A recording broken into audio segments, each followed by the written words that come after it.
Hello, everybody. We've been getting stacks of questions from real estate agencies about the stimulus/support that's being offered by the government, state, federal, and so forth. So I thought I'd just quickly grab Craig, who works in the real estate area with me. He heads up the real estate side of things for us here at Business Depot.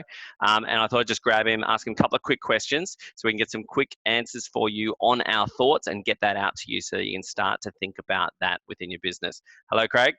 G'day, John. How are you? Good, mate. Hey, so tell me, Craig, what's the number one thing you're being asked about today, being the 2nd of April, 2020? So today it's the JobKeeper payments. If you had asked me this last week or before Monday, even before Monday afternoon, Monday morning, it was all about the cash boost. It's changing pretty quick, isn't it? It's changing very quickly. So spending a lot of time on the phone, filling a lot of calls. Okay, so tell me about it. Give me the 5-year-old, sort of explaining it to the 5-year-old version. What is the cash boost payment? So the cash boost payment is a credit on a BAS. So some people have operating a little bit under the misconception that it's just a cash handout to businesses, but it is a credit on your BAS. It's based on the amount of tax that is withheld on wages, and it'll vary how it's calculated depending on whether you do tax on wages quarterly or monthly. But essentially what they're looking to do is give you a quarter worth of tax on wages as a credit, which can then be applied against your BAS. So do you think there will be a situation where it will actually result in a refund? Oh, there will be some where they get refunds, and that'll often be the case if you do monthly tax on wages. The March BAS, you'll get 3 times your tax on wages back, and that'll be a credit, obviously in excess of the tax you've got to pay on the wages withheld, and that credit may be more than the GST that you have to report to the tax office. And in that situation, you'll get the balance back. Okay, so the credit will be applied to the GST as well as any other liabilities on that BAS. And Absolutely. I believe we have had some guidance that they're not going to offset any entitlement for a payment against any old liabilities now either. Yeah, which will be handy as well. So they're putting a bit of a moratorium on that. And so we keep throwing around these numbers, minimum 20 grand, maximum 100 grand. But what's the timing around that? When can we actually expect those amounts if they turn into a payment? So the maximum credit can be 50 grand on your March BAS.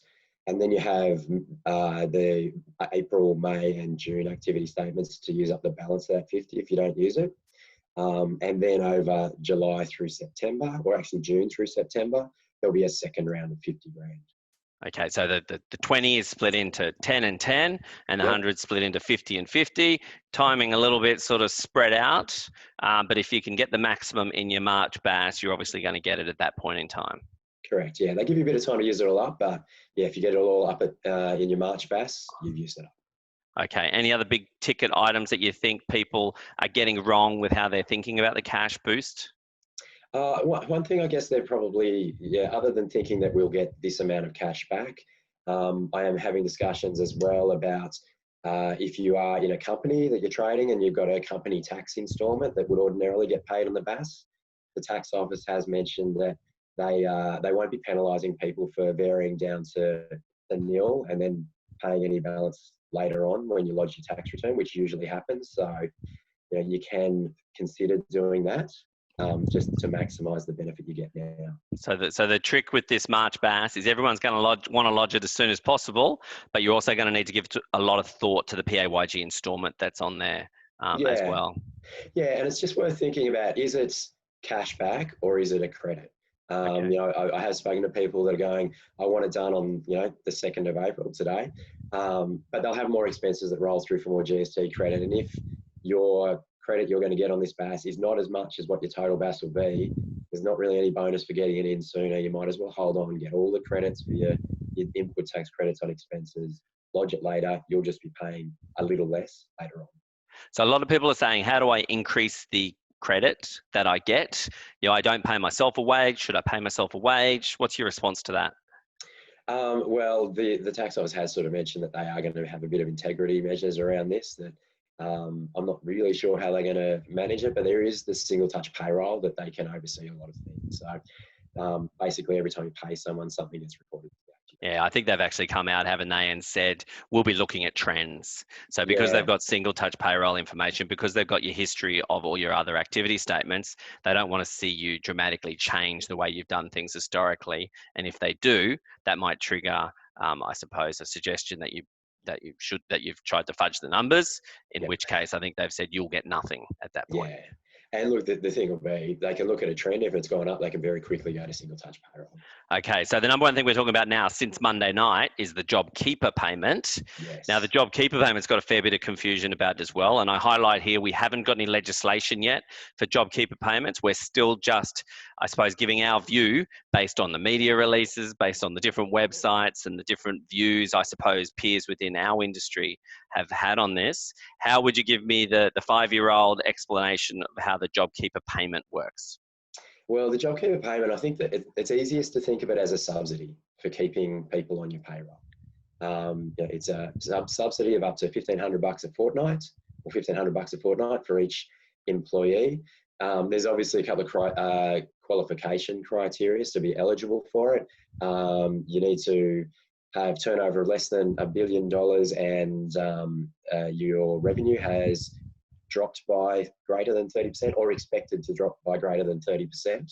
I don't know any real estate agencies that got turnover of more than $1 billion, so we should be okay there. I'm pretty sure we don't have anyone watching this who has turnover more than $1 billion. No. They'll have their own butler doing this for them. Yes, of course. Yeah, there is some stuff around the expectation that your revenue will drop by 30%. And I've been having a lot of conversations, and very typical for real estate, contracts that went unconditional in January, February, and early March, they're still to settle. So revenue is actually going to come through reasonably well in March, April, and potentially a little bit of May. But everyone I'm talking to has got very, very few listings at the moment. They have had some contracts crash, so the sales pipeline is pretty bleak. So it's a matter of looking at what you expect will happen. We still do need some legislation to get absolute clarity on what the tax office is going to look at there. But most people I'm talking to, they're expecting their sales to go off. Yeah, because we got some guidance yesterday, didn't we, saying that they're expecting the 30% test to be how are you going this year in say this month compared to the same month last year, or in this quarter compared to the same quarter last year. And I imagine that's because for them to assess the 30%, they're just going to look at the activity statements, aren't they? They're just going to have a look at the income. There's very little you have to report on in BAS now. But the top line one that you have to report is total sales. Yeah, so we can expect that's what they're going to use. Yeah, I expect that's what they'll use. They are intending to backdate, I think, to the 30th of March. I guess we'll need just clarity on, is it going to be a month-to-month thing? Because they do say for a maximum of 6 months. Will it be a month-to-month thing, or is it you qualify for a period in there and you get it for the whole period? Yeah, I sort of get the feeling that you could lose the entitlement to it. So if your income drops back up again, so you're not down 30%, you could potentially lose it for those employees at that point. Yeah, that's what I'm feeling too. And there's just, we are waiting on legislation. A lot of people are keen to get an answer on this, but the fact that you've got to report every month some data on employees, which ties in with single touch payroll, but also I expect they'll be looking for some sales information as well. Yeah, I think my gut feel is that they're going to be looking at it month to month rather than qualify once, you're fine for 6 months. I'd be happy if we proved wrong though. Yeah. Okay. Obviously, we've got to wait for some legislation on all of that. A lot of times I'm being asked, will the JobKeeper payment, which is $1,500 a fortnight, will that apply for commission-only agents? Yeah, I've been getting that question a lot too, John. Look, it's important to be mindful that you are considering commission-only agents and independent contractors. They're very different things. Independent contractors, they're their own business entity. They're not employees of you, and it's available to employees. So they have to be an employee. Employees. Yeah, it has to be an employee on the 1st of March, don't they? 1st of March, yeah, correct. So commission-only salespeople are employees. They're employees. They have an award that they're entitled to minimum payments under. They go through the single touch payroll. So they will qualify. They're just remunerated differently than someone who's just a salary and wage. Okay, but let's say I'm a commission-only agent and I get a percentage of sales, whatever you've got in your business. and sales go off cliff and I don't have anything coming in anymore. Yeah. How do we expect JobKeeper payment to work for these commission-only agents? Well, I mean, it's paid on every employee. So, assuming you qualify, I should clarify that. Assuming you qualify, it's paid on every employee. Those agents are unlikely to be getting anything come through. So, the expectation is that will be passed from principal of real estate or business over to those com-only agents. So do you think I could, if I get that $1,500 in from the government into my entity, for example, and I understand I have to pay that to that agent, can I incorporate it in my retainers or my debit credit sort of calculations? Well, I mean, you're not out of pocket, so I'm expecting probably no. I think the intention is to move that through to the sales agent. And look, if someone sells something, they're going to be earning a lot less than usual. Yeah. So I expect that we'll probably see that, for the most part, standard splits will apply. It'll just be getting this JobKeeper payment. Yeah, again, we don't have the legislation, do we? We don't really know, or we don't know how the ATO is going to administer the legislation as well. No, we don't. And look, I don't expect that they'll specifically deal with that in the legislation either. I'd be surprised if they did. Yeah, that's my gut reaction as well. That if the 1,500 comes in, the 1,500's got to go out to the agent. I can't see you being allowed to offset that. I think commissions, but we don't know. We don't know, but it just doesn't sort of feel right from the get. Yeah. When you think about the objective of the package, it doesn't sort of feel right. Now, you mentioned independent contractors there. What's in all the stimulus/support packages for independent contractors? Well, I mean, depending on what they're structured, like if they've got their own employees, they should obviously be thinking about the cash boost that we mentioned before.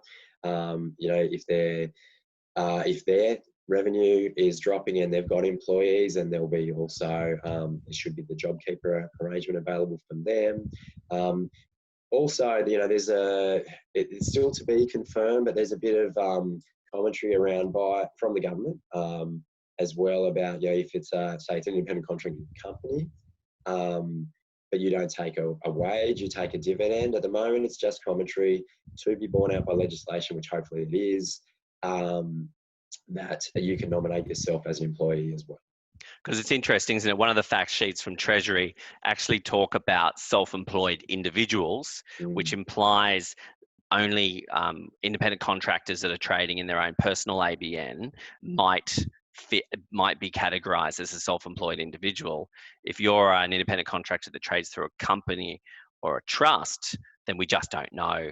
Like you said, one website says the intention is to apply it to that, but until we've got the legislation, we just don't know. Yeah. So we are shooting a little bit blind, but hopefully they follow through on that intention, because that's fairly important. Yeah, it is fairly important. The only thing I'd say though is, the tax office and the government don't exactly love independent contractor arrangements, do they? So is this a bit of their sort of view that they don't like independent contractors, and so therefore is it an opportunity for them to get people off independent contractor arrangements for the future or something? I don't know. I'm speculating there. Yeah. Yep. Okay. Is there anything else on the JobKeeper payments you think people need to be made aware of?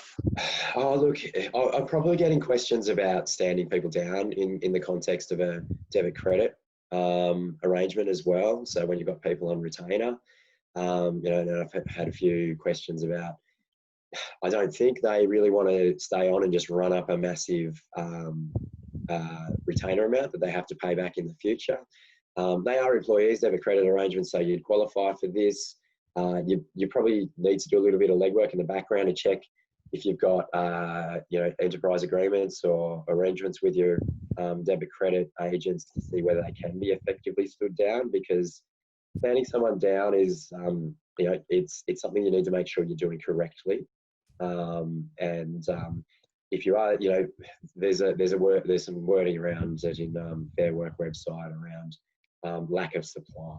Yeah, because we've still got to apply Fair Work in this situation, don't we? Yeah, we do. We do still have to apply Fair Work, and if you don't stand someone, if you don't stand someone down, they're still employed. There's also the award that you need to meet. Yeah. Particularly for those that are on debit credit, so that it is around the wording around standing down does mention stoppage of work or lack of supply. So, a lack of listings? Is that a lack of supply? Yeah. I'd suggest you get a bit of advice around that. But from a sales agent point of view, who is on debit credit, they probably don't want to be running up, $20,000 or $30,000 worth of retainer debt.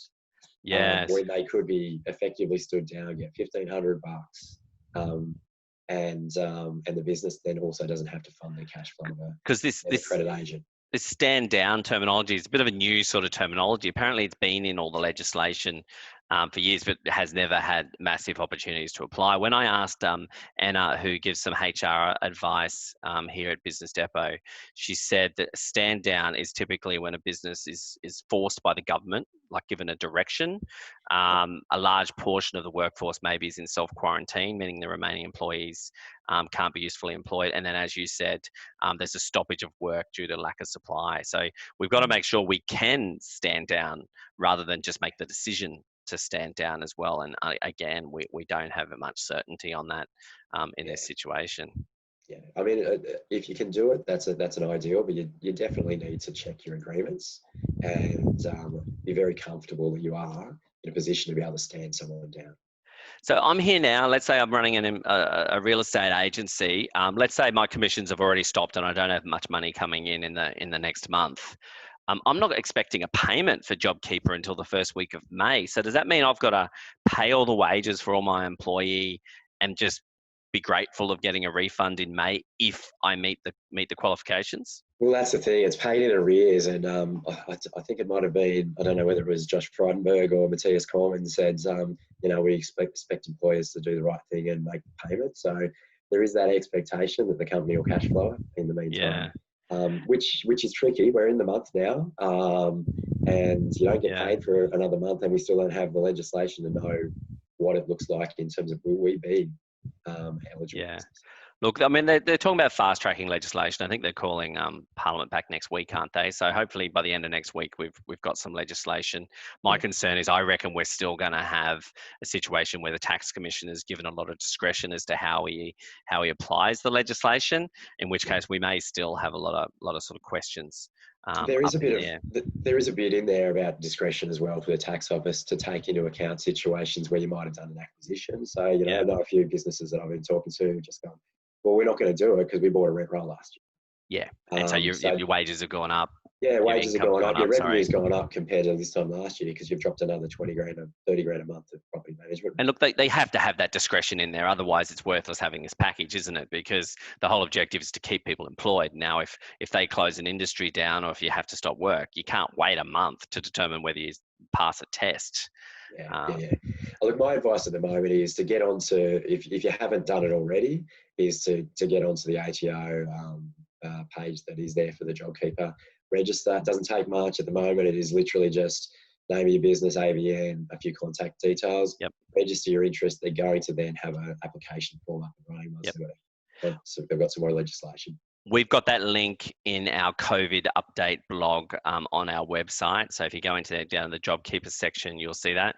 We also did a webinar the other day on the whole HR side of things. So if you go on our blog, you'll see we had our Calm COVID Combo webinar where we talked about the HR sort of side of things. So go in and have a listen to that. It's where we talk about termination versus standing down and those types of things.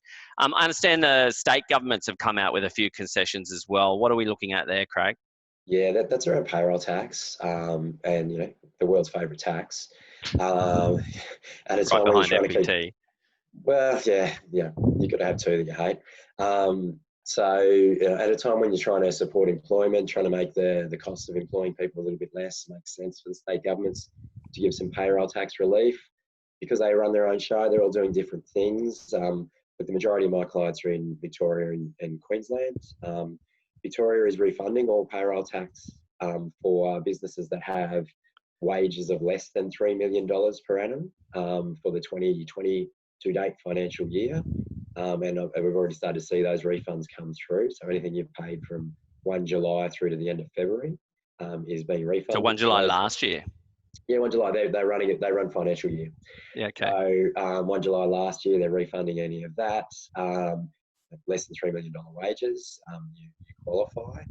And then they've also said that the July to September quarter at this stage as well. They'll defer wanting any payment of that till September. Yeah. Still have to lodge monthly, report your wages monthly. You just don't have to pay. Because of course you've got to check out your individual state packages around the payroll tax. Queensland, for example, has a threshold of $6.5 million worth of wages, and they're refunding, correct me if I'm wrong, Craig, November and December payroll tax. Won't make you pay anything for January, February, and March. Yep. And then from then onwards is all deferred until the next calendar year. Yeah, it's all stacked up until I think at this stage, 14th of January. Yeah. And look, it's still a liability. Oh yeah, and you know, a year's worth, well, not a year, 9 months worth of payroll tax during in January could hurt, but I think hopefully a bit of, if things are still not great, you know, hopefully they'll give a bit of leeway on payments on that. Yeah, so we've also got on our blog the state government packages for New South Wales, Victoria, and Queensland. We haven't got around to the other states yet, sorry, but they're on the bottom of the COVID updates blog as well. I believe Queensland government's also made some money available via loan. Yeah, they have, and that's again with the idea of supporting employment.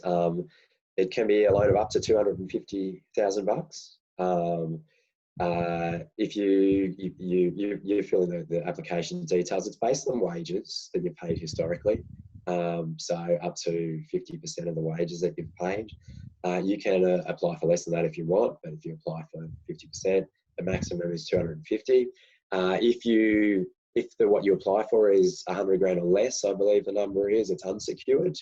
Over that, they take a GSA, so an old fixed floating charge. So that might have some implications with your existing bank that you need to manage, or at least discuss. Yep. But yeah, filling in that application, we've heard some stories about it being lodged and approved really quickly. Others are in there and in the system. I believe it's. Is it 6 months interest free? I think it's 12 months interest and loan repayment free. Yeah, then a couple of years of interest only, and then payable over 7 years. And I think it's only 2.5%. Yeah, so I think overall is a 10-year sort of term for the overall thing, and the interest rate they're only talking about after the interest free period, I think, is 2.5%. Yeah, 2.5%, I'm pretty sure. Yeah, but obviously you've got to check out the application process. It doesn't look too bad, the application process, but you do have to provide personal asset statements, business asset statements, financial statements, and all those types of things. We've had people approved pretty quickly, but that's before the legal document's been issued. So who knows if anything comes back when those legal documents are sort of executed and goes back. Of course, that's Queensland specific, that one. Not to be confused with the $250,000, what is it, a guarantee from the federal government for another loan? Yeah, so the federal government's backing, kind of like in the GFC when they backed banks to hold deposits. They're providing security up to 50% of a loan of up to 250 grand. I think actually 50% of a loan up to 250 grand, which you have to go through with your financial institution to get. Has to be, the balance of the 50%, I believe, has to be unsecured. You know, if it's with your existing bank and you've already got some debt with them, that you know, having that extra amount unsecured is probably a bit of a moot point because the bank will have everything anyway. Yeah. But yeah, that's I believe a 3-year term. I think it might be something like 6 months, no repayments, no interest. For that initial 6 month period. Yeah, I think so. Yeah, and obviously that's a bank by bank sort of situation. So some of the banks are still developing their packages as to what they will do for those unsecured loans, because typically they're not in the business of doing unsecured loans. No, so I've had a couple of chats with a couple of banks where they're still trying to pull together their offering at the same time as their credit department is starting to look at things a bit more closely. So you know, the idea that they're not looking at security, you know, I'm not sure that that's true, but you know, it's there. Yeah. And have you heard about interest rates in any of those sort of loans yet? Oh, I actually haven't, because I haven't seen anything come through. But from what I understand, it has to be relatively low interest. I've heard between 4.5%, 5.5%, given half of it is secured. But again, that'll depend on the institution. And the banks have also given a lot of concessions around repayments for the next 6 months as well. Yeah, so I mean, for a lot of banks, that means not having to make any principal repayments, and potentially even just capitalising the interest. So it's not that you don't get to pay it; it'll just add to your loan balance. But yeah, the banks are, you know, with a fair bit of strong encouragement from the government, you know, working together to try and help relieve that pressure, and that kind of, I guess, flows through things like landlords as well. Yeah. Okay, mate. Any other big ticket items in the support or stimulus package that you've been talking to real estate agencies about? Look, there's a couple of things that were announced in the first one about, immediate write-off of assets. But to be honest, most people are in cash preservation mode at the moment. They're not looking to go and spend 150 grand on a bit of capital equipment. Yeah. It's great that you could write it off immediately if you are, but look, to be honest, most people are looking at their cash, trying to make sure they've got enough there to continue to operate. And before we get asked the question, can I go buy a $150,000 car? I think cars are limited to the luxury car threshold anyway, which I think is about $58,000, Craig. Yeah, it's about 58 grand. I don't think they've actually come out and said that. And I've seen a few things where the car industry's lobbied the government for that, but they've stayed quiet on it. And I think actually in tax legislation, look, tax legislation is not my thing, but from what I understand, that's luxury car limit is pretty well hardwired to override any legislation unless legislation passed specifically says. I can't imagine them allowing us to buy a $150,000 car and get an immediate deduction, given they wouldn't have otherwise. No. Otherwise, you'd see there'd be the Mercedes dealers with the C63s would be pumped. No employees, but a Mercedes. Sorry, mate. No employees in the business, but a nice Mercedes. Yeah. Well, that's what you need, isn't it? Can't do open homes anyway. I think for those that do need the cash, I think there is early access to some superannuation as well, up to $10,000 before June, another $10,000 after that. A lot of employers are asking about what's available to employees if they're stood down or if they're laid off and those types of things. We just recorded a separate webinar on that. That'll be on the blog shortly as well. Any other big ticket items? Well, I mean, that stood down thing, what's available to employees, is assuming that your business wants to keep down, honest and stood down employee, the job keeper payment has kind of superseded a lot of those discussions over the last week. And I probably didn't mention before, but part of that job keeper thing is if they're stood down, as long as they're employed by 1st of March, if they're stood down and keep them on the payroll, or if you've actually let them go and rehire them as well. So, for some people that had let people go, they're actually rehiring them and immediately send them. My head goes in a bit of a mess thinking about what if they've gone and applied for Job Seeker through Centrelink and then they come back on JobKeeper. How are we going to do all that? But I suppose we'll worry about that another day. Yeah, that's a mess, and I wouldn't necessarily bank on Centrelink getting those applications through that quickly. So I reckon you'll have a chance of pulling it. Okay, mate. So that covers off on all that sort of stimulus and support. Of course, all of that is on our blog as well. But as for other advice you're giving agents that are ringing up and agencies that are ringing up and saying they don't know what to do, what's the number one thing you're doing in the first instance to help them, I suppose, with their decision making? It's very much around understanding your cost structure at the moment. It's a hard environment to grow your revenue line. It's understanding your costs. So, I think this week we've punched through 3 updated break-even analysis for our clients, and I expect there'll be a bit more looking at that. It is just understanding what do we need to do to break even, and if the number is scary, well, where do we sort of massage the numbers? Where do we make some strategic cuts to be able to keep the business going, or at least understanding how much cash you're going to need to put in the business over a 3, 6, 9, 12-month period. Yeah, I've been talking about starting to think like a startup a bit more. Know how much you got in the bank or available. Know how much you're burning every month if you're making losses, and then how long's your runway before that money runs out, which really comes all the way back to your break-even calculation again, doesn't it? Yeah, it is adopting that startup language of runways and cash burn very much. Yeah. Okay, mate. Any other big ticket advice for the agents before we go? For the agents or the businesses? Oh, for the businesses or the agents? Look, I think have a deep breath is probably the first one. I know it's a really tough time. It's a really tough time for all of us actually, but there's some good advice out there. Just I think sit down with a bit of calmness and clarity about what you want to do in your business, and there is help available. So yeah, that's good advice, mate. Because there's a lot of uncertainty out there at the moment. We can only really make decisions based on what we do know, but we can't bury our head in the sand either. So as leaders in your businesses, we need to, we need to move pretty decisively, but we also need to move calmly and make considered decisions. Move decisively, but move with consideration, I think is the way to look at it. Good advice, Craig. Thanks very much, mate. Thanks, John. Good to see you, mate. Cheers, buddy.